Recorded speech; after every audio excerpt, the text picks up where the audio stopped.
정말 이 무더위에 살아가시느라고 정말 고생이 많으십니다. 네, 감사한 것은 사실 인도는 저희보다 더 덥다고 하니까 또 그것에 비하면 또 감사하긴 하지요. 네, 우리 선교사님들 위해서 더 많이 기도해 주시고, 우리 이제 코로나 때문에 이제 아직 선교사님이 들어가지 못하고 계신데 이제 곧 조만간 이제 또 들어가실 계획이세요. 그래가지고 들어가셔서 이제 사역 잘 감당하실 수 있도록, 건강하게 잘 감당하실 수 있도록 기도 열심히 부탁을 드립니다. 오늘은 뜨거운 날이었습니다. 아침에 여자 배구를 통해서 정말 그 가슴 쫄깃쫄깃한 승리를 함께 누렸고요. 핸드볼은 너무 안타깝게 진 것 같아요. 전반까지밖에 못 봤는데 너무 차이가 많이 나서 후반전은 그냥 포기했습니다. 지금은 한일전 야구가 하고 있습니다. 결과는 저도 모르겠습니다. 굉장히 궁금합니다. 지금 여기에 있는 게 아니라 지금 TV 앞에서 응원을 해야 될 것 같은 그런 느낌인데, 우리 그래도 이렇게 함께 나왔으니까, 수요일이니까 먼저 우리의 마음이 온전히 정말 주 앞에 집중해서 예배드리고 정말 간절한 마음으로 승리를 위해서 기도하고 그랬으면 좋겠습니다. 여러분께 먼저 질문 하나를 드려보고 싶습니다. 여러분은 모든 것을 다 가지고 살고 계신가요? 살고 계세요? 살고 계세요? 여러분 모든 거 다 가지고 살고 계세요? 저는 아닙니다. 저는 없는 게 너무 많아요. 사람은 습관적으로 굉장히 다른 사람과 비교를 많이 합니다. 자신에게 주어진 것보다는 나에게 없는 그것을 찾고, 그것 때문에 좌절하고, 그 없는 것으로 인해서 불안해합니다. 그리고 우리는 다가오지 않은 그 미래를 앞두고 살아가면서 수없이 불안해합니다. 정말 1년이 넘도록 이 기세가 꺾이지 않는 이 코로나의 위기, 또 우리 그 기후 환경에 정말 너무나 이런 날씨가 없었잖아요. 이런 기후 환경의 위기들, 이런 사회적인 이제 위험 요소도 있고, 우리 개인적인 요소들도 그 여러 가지 이 불안으로부터 우리에게서 모든 자유를 빼앗아 가려고 합니다. 뿐만 아니라 우리를 여러 가지로 올가매고 있는 정말 고립감들, 불안감들, 또한 이제 여러 가지 경쟁적인 그런 분위기들 가운데서 우리는 수없이 외로움과 초조함까지 부추기고 살아갑니다. 이 불안한 시대를 사는 우리에게 하나님은 어떻게 살기를 원하실까요? 우리는 이 시간 다시 한번 되돌아보기만 합니다. 그만큼 우리는 어떻게 예수님을 따라갈 것인지, 이 문제로 다시 되돌아갈 수밖에 없습니다. 그리고 그 문제, 예수님을 어떻게 따를 것인지 그 문제로 회개한 결과 그의 마지막 대답은 우리 말씀의 제목처럼 내가 너희와 항상 함께 있으리라 라는 그 주님의 응답으로 우리는 회개할 수밖에 없는 것을 다시 한번 생각하게 됩니다. 하나님께서는 아브라함과 모세, 여러 이제 앞에 있었던 선지자들 다 그들에게 약속하셨죠. 내가 너희와 항상 함께 있으리라 라고 말입니다. 이건 변함없는 하나님의 약속입니다. 백성과 함께 하시는 그 하나님, 나는 너희의 인생 여정에 함께하는 그 하나님이고, 너희의 곁에 머무는 하나님이고, 너희에게 충실한 하나님이다라는 것을 우린 성경을 통해서 무수히 확인하고 있습니다. 기독교 신앙 중에 가장 아름다운 것 중에 하나가 임마누엘일 것입니다. 우리와 함께 하시는 그 하나님, 내가 어디에 있든지 무엇을 하든지 간에 하나님께서 함께 하시겠다라는 그 약속, 이것이 얼마나 진지하고 진실되고 우리가 붙잡을 수 있는 가장 놀라운 사실인지 우리는 다시 한번 깨달을 수 있습니다. 하나님의 이 신실하심을 통해서 우리는 예수 그리스도를 통해 한층 더 하나님께 나아갈 수 있습니다. 하나님께서 이 땅 가운데 예수 그리스도를 통해서 성육신 하심으로 우리 가운데 거하셨기 때문입니다. 우리에게 조금도 거리를 두고 싶어 하지 않으셨습니다. 그분이 바로 우리와 함께 하시는 하나님, 임마누엘의 하나님이십니다. 이렇듯 예수님이 계시하신 그 하나님은 우리가 정말 상상할 수 없을 만큼 우리와 늘 가까이 계시는 분이십니다. 복음의 가장 큰 기쁜 소식이 바로 하나님이 우리와 함께 하시며 우리와 함께 길을 걸으시며 우리가 있는 그 고통 가운데서도 함께 그 고통을 겪으시고 우리의 죽음까지도 함께 하시기를 원하신다는 것입니다. 그렇게 우리는 이런 고백을 드렸으면 좋겠습니다. 하나님이 우리 인생에 동참하지 않으시는 부분이 하나도 없습니다 라고 말입니다. 사실 이것을 이해하는 것은 쉽지 않습니다. 이것을 받아들이고 그 뜻대로 살아가는 것 정말 어렵습니다. 그런데 거기다 더 이해 못할 하나님의 신비가 있지요. 우리와 함께 하시는 그 예수님은 그냥 예수님으로 끝나지 않으셨습니다. 그 하나님이 우리와 함께 하시는 더 신비한 방식이 바로 오늘 우리가 읽은 요한복음 16장 7절의 말씀입니다. 우리 다시 한번 읽어봤으면 좋겠습니다. 7절 말씀입니다. 시작.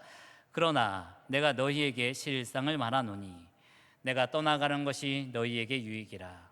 내가 떠나가지 아니하면 보혜사가 너희에게로 오시지 아니할 것이요 가면 내가 그를 너희에게 보내리니.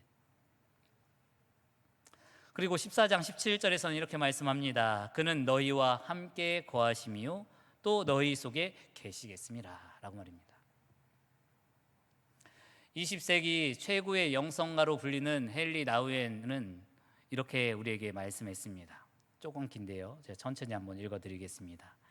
예수님께서 말씀하신 대로 하나님은 우리와 함께 하시되 놀라울 정도로 친밀한 방식으로 우리 안에 거하십니다. 그래서 우리는 그분이 내 안에 한 몸처럼 사신다고 고백할 수 있습니다. 우리와 함께 하시는 그 하나님은 구약에서 우리 여정에 동행하셨고 신약에서 성육신하여 우리와 함께 고난당하셨으며 이제 우리 숨결 속에 계십니다. 그렇게 우리는 하나님의 영으로 호흡합니다. 호흡보다 친밀한 교감을 상상할 수 있을까요? 호흡은 워낙 몸에서 자연스러운 일이라 우리는 그것을 의식하기 어렵습니다. 오늘 나는 숨을 잘 쉬면서 살았다 라고 말하는 사람은 없습니다. 호흡은 곧 나이기 때문입니다. 하나님은 호흡의 긴밀함을 택하여 우리 숨결이 되셨습니다. 이 영의 헬라어인 푸뉴마는 숨결을 뜻합니다 라고 이렇게 고백하는 것을 볼 수 있습니다. 오늘 우리가 읽은 본문 요한복음 16장 7절에서 예수님께서는 자신을 대신하실 보혜사 성령에 대해서 말씀하고 있습니다. 이 보혜사 성령께서는 내가 세상 끝날까지 너희와 항상 함께 있으리라 라고 말씀합니다. 그렇게 성령님을 통해서 호흡하며 살 때 사도 바울이 고백했던 것처럼 이제 내가 사는 것이 아니요 오직 내 안에 그리스도께서 사시는 것이라 라고 우리도 고백할 수 있습니다. 그렇게 살 때 사실 우리도 작은 예수님의 제자가 되어서 이 세상에 하나님을 생생히 드러내도록 부름을 받았습니다. 하나님이 아주 친밀하게 우리 안에 거하시기에 우리를 통해 이 세상에 그분의 영광을 드러내야만 합니다. 이 성령님의 약속이야말로 정말 위대한 신비이자 위대한 약속이기 때문입니다. 그 약속을 믿고 성령님을 늘 간구하며 동행하는 우리 모두가 되길 간절히 소망합니다. 그렇다면 우리는 이 예수님이 내가 너희와 항상 함께 있으리라 라고 하셨으니 정말 우리는 이 주님의 임재가 정말 무슨 의미이며 또 우리에게 어떤 영향을 미치며 살아가는지 우리 생각해 볼 필요가 있다고 생각이 듭니다. 이 하나님의 임재, 저는 세 가지로 요약을 해봤습니다. 첫 번째는 하나님은 부재 가운데서도 임재하신다는 겁니다. 우리와 함께 하시지 않지만 함께 하신다는 거예요. 참, 한국말이 어렵죠. 함께 하시지 않는다면서 함께 해. 말이 안 돼. 근데 말이 돼요. 또 하나님 안에서는. 두 번째는 하나님의 임재는 지금 이 순간 함께 하신다는 겁니다. 세 번째, 우리는 이 임재를 일상생활 속에서 구체적으로 연습을 해야 한다는 겁니다. 천천히 한번 살펴보겠습니다. 첫 번째, 이 부재를 통해 계시되는 하나님의 임재입니다. 때로 사람은 함께 있을 때만이 아니라 떨어져 있을 때 서로에 대해서 더 가까워질 수 있다고 생각이 듭니다. 함께함으로만이 아니라 이 떨어짐, 부재로도 함께할 뿐만 아니라 떠남으로도 더 가까워질 수 있다는 거죠. 우리는 끊임없이 사람들과 떠나고 다시 돌아오면서 더욱 친밀함을 유지하며 살아갑니다. 때로 우리는 집을 떠나서 가족과 헤어져 지냄으로써 가족들에 대한 새로운 시선을 얻고 그 가족 간의 관계가 더욱 친밀해지는 것을 경험하게 됩니다. 그리고 몸이 아파 병원에 입원했을 때 누군가가 이 신방을 와주었던 기억은 그 사람이 함께 하는 것 이상으로 깊은 관계가 유지되는 것을 우리는 느끼게 됩니다. 참, 코로나로 인해서 모이기가 힘든 이 상황이 있죠. 그렇기 때문에 이 부재감 가운데 이 임재는 더욱 우리에게 큰 위로가 되는 것 같습니다. 이 코로나로 인해서 누군가를 방문한다는 것이 참 큰 모험이 되었습니다. 그럼에도 서로를 돌보는 이 방문이나 신방은 우리에게 굉장히 중요합니다. 그렇다고 이 방문 가운데, 신방 가운데 정말 대단한 일이 일어나서도 아닙니다. 아파하는 성도님을 방문해서 드리는 말씀 중에 하나가 이렇습니다. 여기서 저희가 함께 할 수 있는 시간은 아주 짧지만 너무 슬퍼하지 마시기 바랍니다. 저희가 가고 나서도 우리가 함께 했던 시간이 성도님에게는 좋은 기억으로 남을 거고 또 이 자리에 임마누엘의 주님께서 성도님과 늘 함께 하실 거기 때문입니다. 이런 짧은 메시지예요. 큰 메시지가 없습니다. 사실 우리는 종종 상대가 떠나고 나서야 그 사람에게 내가 얼마나 많은 사랑을 받았는지를 깨닫게 됩니다. 부재를 통한 임재를 가장 보여주는 예는 죽음일 것입니다. 우리 가운데 부모님이나 자녀나 친구를 잃은 분이 많이 계십니다. 저도 3년 전에 아버지께서 소천하셨잖아요.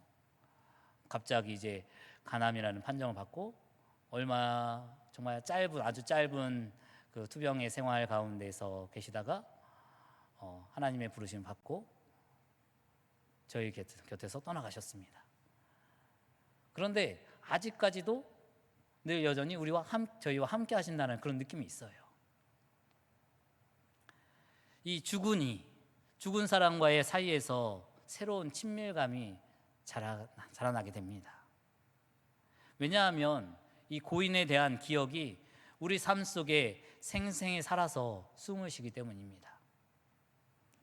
알고 보면 이 죽음으로 우리 곁을 떠나간 이들은 우리 마음 가운데 깊이 남아서 우리를 또 다른 나로 양육을 하게 됩니다. 그들은 계속해서 우리를 인도하며 우리의 삶을 심화시키기까지도 합니다. 이 또한 위대한 신비라고 할 수 있겠지요. 이 신비를 예수님이 가장 적나라하게 계시해주고 계신데요.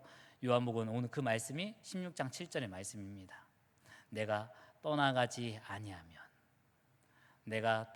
아니하면 보혜사가 너희에게로 오시지 아니할 것이요 내가 그를 너희에게 보내리라 라고 말씀합니다. 그리고 16장 13절의 말씀은 이렇죠. 진리의 성령이 오시면 그가 너희를 모든 진리 가운데로 인도하시리라 라고 말씀합니다. 여기에서 말씀하는 진리는 우리가 편히 이야기하는, 일상적으로 이야기하는 교리, 교의가 아닙니다. 이것은 온전한 하나님과의 약속, 그 약속의 관계를 의미합니다. 예수님이 죽으셔야만 성령께서 우리를 하나님과 더없이 친밀한 교제로 인도하실 수 있다는 거지요. 새로운 관계가 형성이 된다는 겁니다. 제자들은 예수님께서 이 땅에 계실 때는 시종일관 그분의 말씀을 이해하지 못했습니다. 또한 제한된 시각에 맞춰서 잘못 이해하기도 했습니다. 그래도 예수님은 자신이 떠나셔야만 어떤 분이신지 그들이 알 수 있다고 누누이 말씀하시는 것입니다. 그러면서 성령이 오실 때까지 그냥 기다리라 라고 말씀하십니다. 마침내 성령께서 오시자 제자들의 삶은 완전히 변화됩니다. 이제야 제자들이 보았고 깨닫게 되었습니다. 제자들은 자신들이 특별한 역사에 몸담고 있었음을 깨닫게 되는 것이지요. 그리스도 안에서의 삶이 이제 시작되는 겁니다. 그제서야 성령께서 오시기 전까지는 그리스도와 함께 다녔을지언정 그리스도 안에서의 삶은 아니었습니다. 보혜사 성령을 통해 내주하시는 그리스도의 생명을 깨닫자마자 모든 장벽이 무너져 내려서 그들은 전 세계로 흩어지게 됩니다. 그래서 우리가 함께 읽은 말씀 마태복음 28장 18절에 20절의 말씀을 그들은 선포하면서 주님의 명령을 순종하게 되는 것이죠. 이 성령의 신비, 그리스도께서 시대를 초월하여 제자들뿐만 아니라 우리와도 함께 하신다는 것입니다. 그분은 또한 우리를 세상의 모든 나라와 민족과 백성에게로 보내시는 것입니다. 이것을 말로 풀어서 설교를 한다는 것이 정말 어렵습니다. 제가 정말 잘하고 있는 건지도 저도 잘 모르겠어요. 하지만 다시 한번 이 시간 성령께서 우리와 함께 하시기에 우리의 모든 알고 있는 말씀이 새롭게 다시 한번 깨달아지길 간절히 소망합니다. 우리가 살 수 있게 된 이 영적인 삶, 그리스도의 영이 우리 안에 거하시는 삶이죠. 성령께서 우리를 모든 죄악으로부터 해방시켜 주시는 삶입니다. 성령께서 자유를 주시기에 우리는 어디로 보냄을 받든 하나님의 나라에 거할 수 있습니다. 이 모두가 예수님께서 이 땅에 계시지 않기 때문에 이루어진 것이지요. 두 번째, 하나님의 임재는 지금 이 순간 함께 하신다는 것입니다. 처음에도 말씀드렸다시피 우리에게 미래란 불안과 두려움의 근원일 때가 참 많이 있습니다. 내가 실직을 당하면 어떻게 할까? 자녀가 아프거나 배우자가 떠나거나 심지어는 전쟁이 일어나면 어떻게 될까라는 이렇게 걱정하시는 분들도 있습니다. 우리는 수많은 이 의문을 갖고 이 세상에서 살아갑니다. 이런 두려움은 우리를 지금 내가 살고 있는 이 현재로부터 분리시키고 단절시키고 우리 안에 계신 성령의 내주를 소멸시키고 맙니다. 하나님이 늘 성령으로 우리와 함께 하심을 믿는다면 우리는 현재의 결과로 펼쳐지는 미래를 잠잠히 맞이할 수 있어야만 합니다. 하나님이 우리와 함께 하시며 우리가 이미 성령으로 호흡하고 있음을 믿는다면 사실 우리는 미래에 대한 걱정을 할 필요가 없습니다. 우리가 온전히 성령 안에서 살아간다면 이 삶이라는 여행에서 이 미래는 현재로부터 떨어진다는 사실을 믿을 수 있습니다. 현재로부터 펼쳐진다는 것을 믿을 수 있다는 거지요. 이 현재로부터 이어진다는 것을 우린 믿을 수 있습니다. 우리 삶의 가장 큰 유혹 가운데 하나는 삶을 앞당겨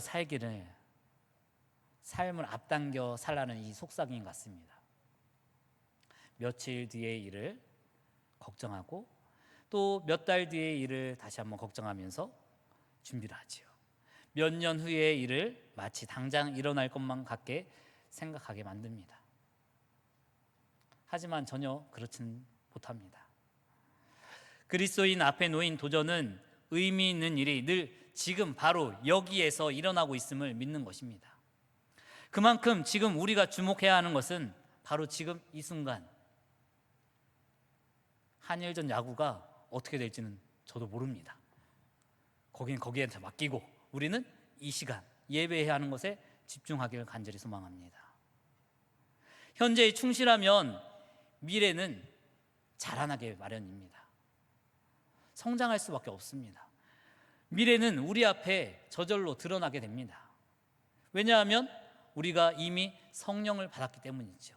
성령께서 함께하고 계시기 때문입니다. 이미 우리는 영생의 시작을 받았고 하나님 안에서 그분의 숨결로 호흡하며 살아갑니다. 그렇다면 우리는 우리가 있는 이 자리를 지키며 그분의 음성에 귀를 기울이면서 살아가는 것뿐입니다. 우리는 복음서에서 인내라는 놀라운 단어를 만나게 됩니다. 인내란 현재의 자리에서 온전히 머물며 순간에 충실하고 내게 필요한 모든 것이 이곳에 있음을 믿는다라는 뜻입니다. 그렇기 때문에 우리는 인내하는 거죠. 참고 견디는 겁니다. 인내하지 못하는 사람은 늘 현재가 아닌 미래를 꿈꿉니다. 내일은 잘 될 거야. 한 달 뒤는 정말 좋을 거야. 아니에요. 지금 이 순간을 정말 하나님 가운데 잘 살아야지 그 미래가 펼쳐지는 겁니다.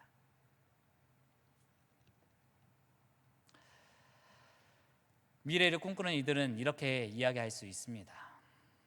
지금은 내게 아무런 의미가 없어. 내일이든 내년이든 나중에 빨리 왔으면 좋겠어. 나이가 들고 일자리가 생기고 부자가 되었으면 좋겠어. 허망한 꿈이지요. 사실 우리는 대부분 늘 미래 중심적으로 살아가는 겁니다. 그렇죠. 미래를 준비하면서 다들 살아가시잖아요. 중학교 때는 고등학교를 기다리고 고등학교 때는 대학교 때를 기다리고 대학이 돼서는 또 작은 직장에 들어가기를 원하고 또 작은 직장에 들어가서는 또 큰 직장을 옮기고 큰 직장에 가서는 은퇴를 생각을 합니다.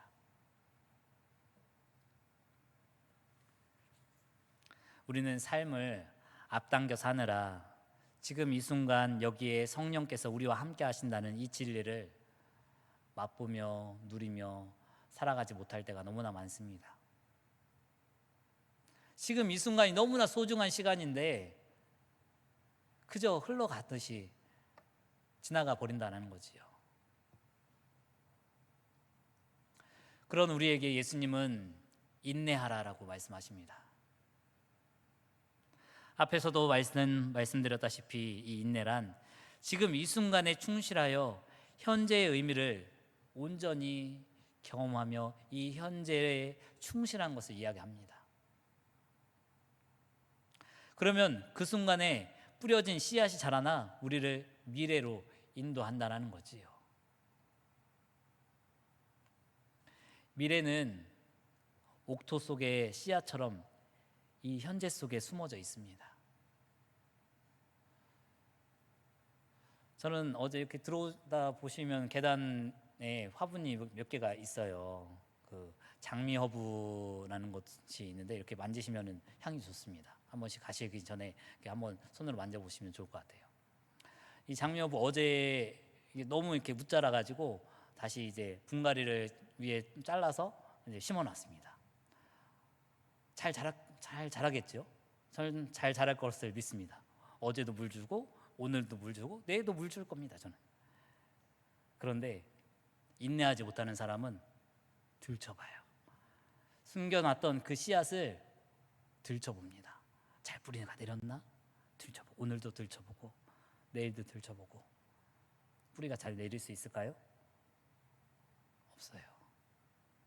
참고 기다리고 인내해야만 합니다. 우리 조바심 내지 않기를 간절히 소망합니다. 정말 잘 자라고 있는지, 잘 자라고 있는지 확인하려고 그런 어리석은 행동을 하지 않기를 간절히 소망합니다.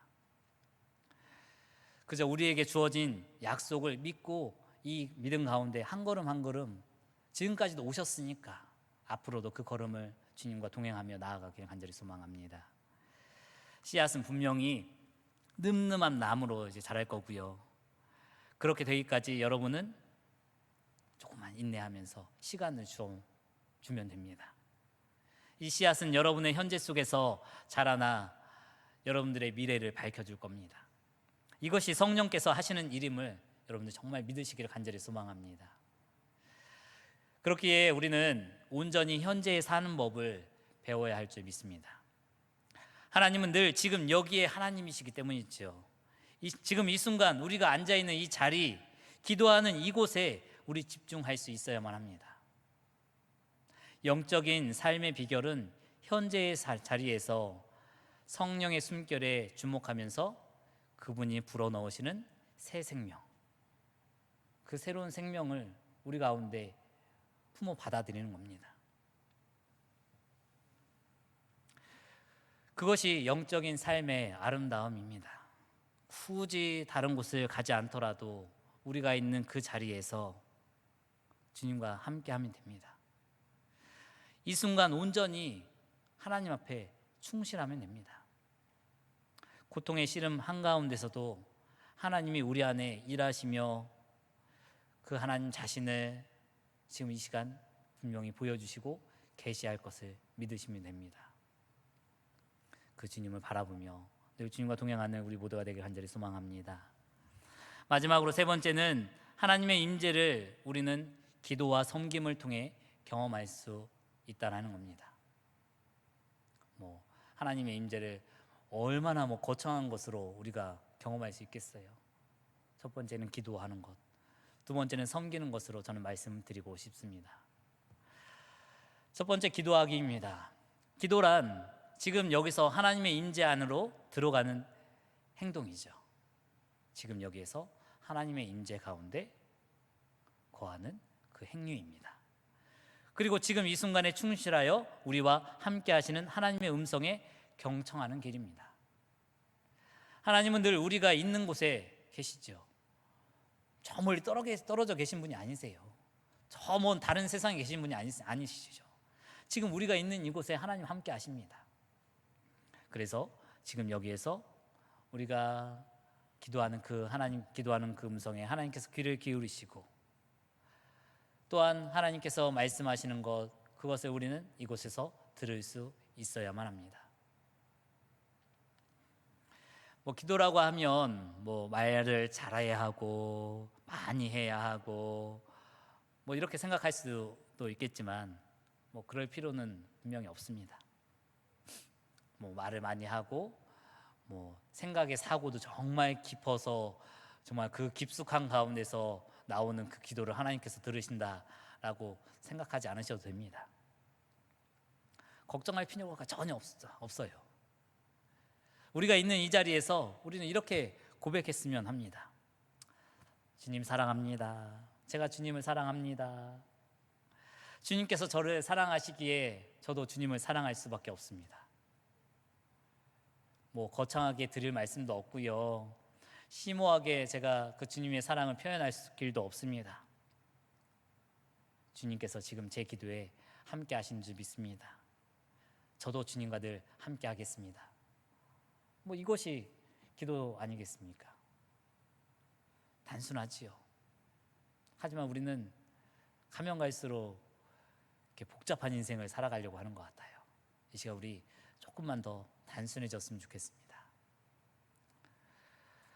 다른 사람들이 여러분들에게 어떻게 기도하십니까? 라고 물으면 여러분들은 뭐라고 대답하시겠습니까?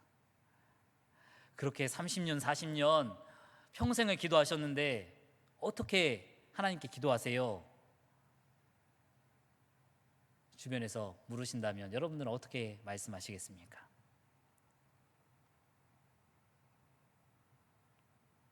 저는 좀 생각을 해봤는데요. 뭐 다른 말이 없더라고요. 저는요, 주님, 제가 여기 있습니다. 주님, 저 여기 있습니다. 이 기도면 되는 것 같아요.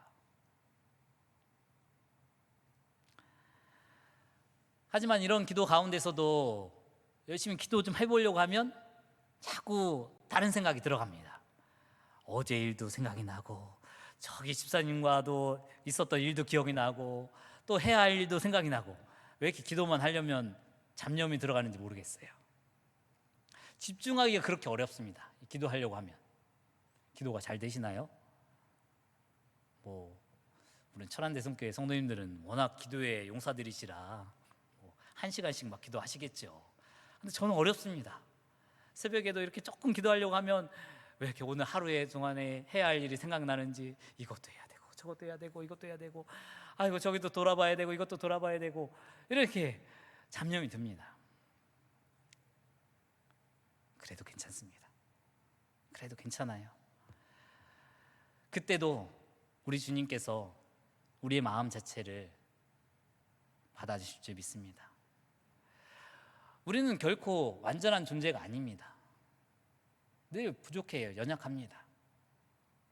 그렇기 때문에 우리는 매 순간순간 매일매일 기도하는 삶을 살아야 합니다. 하나님의 임재를 우리는 기도로 연습을 해야만 합니다. 이 임재 기도, 거창하게 이름 붙여서 임재 기도인데, 또 주님 저 여기 있습니다. 저와 함께 하시지요. 이런 것이죠. 이런 기도 가운데 늘 그 기도를 연습한다면 우리 삶의 어느 순간 정말 하나님께서 부어주시는 풍성한 하나님의 보상이 함께 하실 거라 믿습니다. 우리 가운데 여전히 가득한 근심, 걱정, 염려들, 이 모든 우리를 올가매고 있는 이 속박들 가운데서도 하나님께 기도를 드리는 그 가운데 충분히 우리는 그 해방감, 평안을 누릴 수 있습니다.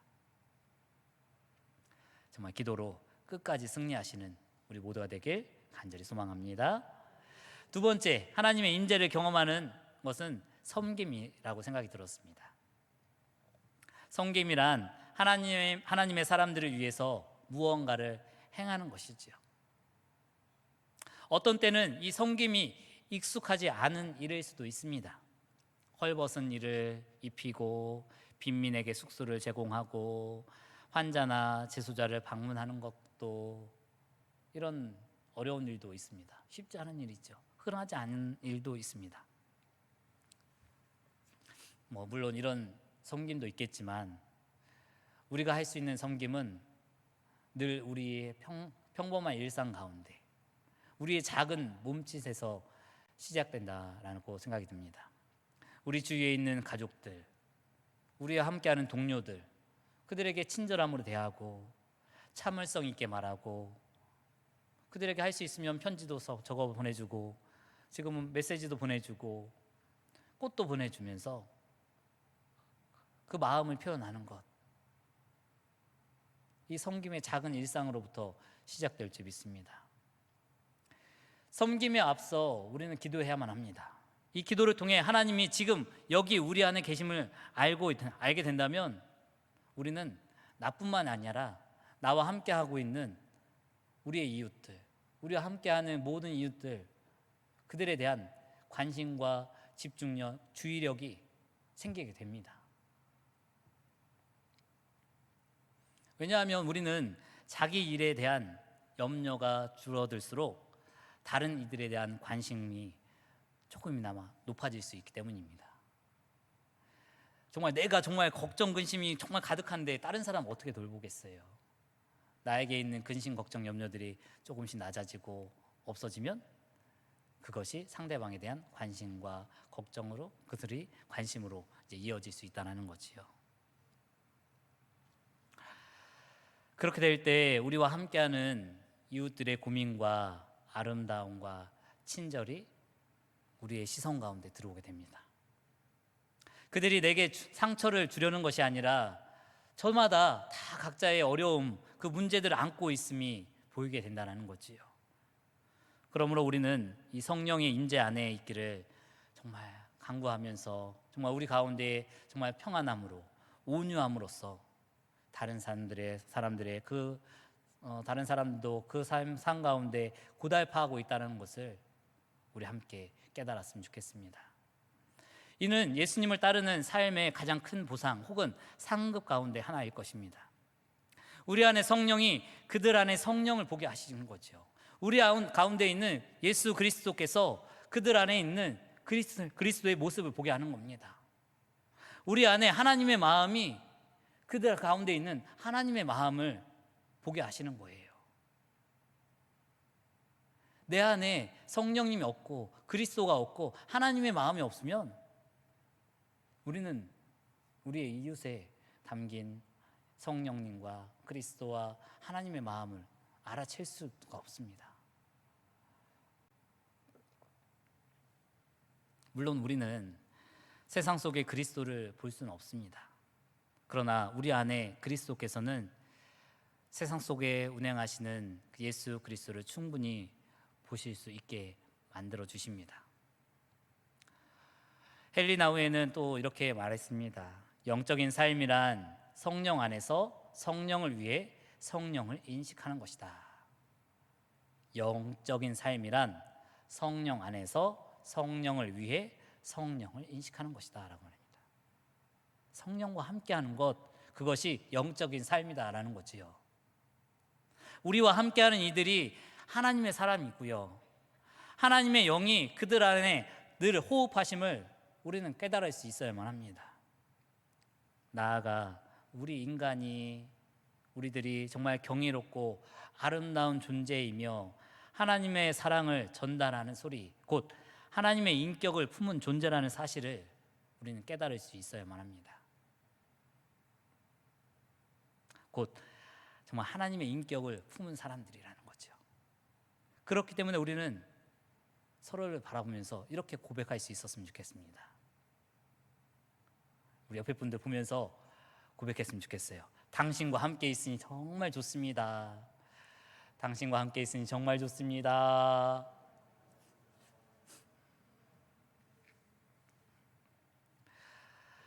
또 한 번 고백했으면 좋겠습니다. 당신이 내게 하나님의 사랑을 더욱 일깨워 주기 때문입니다. 당신이 나에게 하나님의 사랑을 더욱 일깨워 주기 때문입니다. 그래서 정말 감사합니다. 고맙습니다. 함께 해주셔서.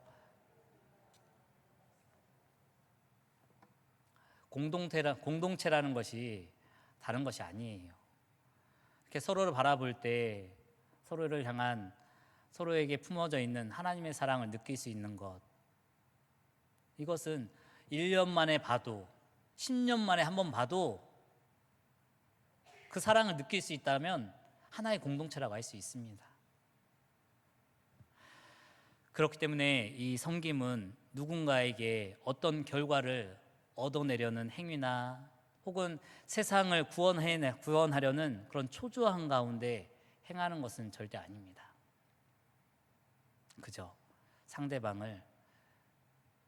내게 있는 그 하나님의 사랑을 거저 그들에게 주는 것. 진정한 섬김은 주님께서 우리에게 주신 것을 다른 이들에게 나누는 것이라고 말씀했습니다. 그렇기 때문에 이 섬김은 곧 감사의 행위입니다. 내가 감사할 수 있는 것. 저희 사역자가 정말 많은 섬김을 받아요. 너무나 많은 섬김을 받아서 그것을 다 표현할 수가 없습니다. 사실 그들은 이렇게 저희를 섬기면서 이렇게 이야기해요. 이렇게 농사를 잘 져서 너무 잘 됐어요. 감사해요. 이렇게 하면서 저희에게 이렇게 옥수수 갖다 주시고 수박도 갖다 주시고 토마토도 갖다 주시고 상추도 갖다 주시고, 그 외에 정말 너무나 마음들을 다 해서 저희들을 섬겨 주십니다. 감사의 표현이에요. 그들이 감사할 수 없다면 섬길 수 없습니다. 예수님과 제자들은 온 세상에 다니며 하나님의 나라, 즉 하나님의 임재를 선포했습니다. 가난하고 굶주리고 병들고 죽어가는 이들을 향해서 하나님의 나라, 하나님의 임재를 감사하며 표현했다는 거지요. 자신들이 죽을 수밖에 없는 그런 처지에 있었지만 예수님 통해서 받았던 그 사랑, 그 받은 사랑을 감사하면서 세상 가운데 나가서 선포했다는 겁니다. 마태복음 25장 40절 말씀에는 이렇게 기록됩니다. 너희가 여기 내 형제 중에 지극히 작은 자 하나에게 한 것이 곧 나에게 한 것이라 라고 말씀합니다. 하나님의 임재를 연습하면 어느새 우리는 가난하고 고달픈 이들에게로 향할 수밖에 없습니다. 고통당하는 이들이 있는 자리로 이끌릴 수밖에 없습니다. 왜냐하면 다른 사람들도 하나님의 임재를 깨닫기를 원하기 때문이지요. 이렇듯 우리는 이 작은 행위를 통해서, 이 감사의 행위를 통해서 우리와 함께하는 이웃들에 나아갈 수 있습니다.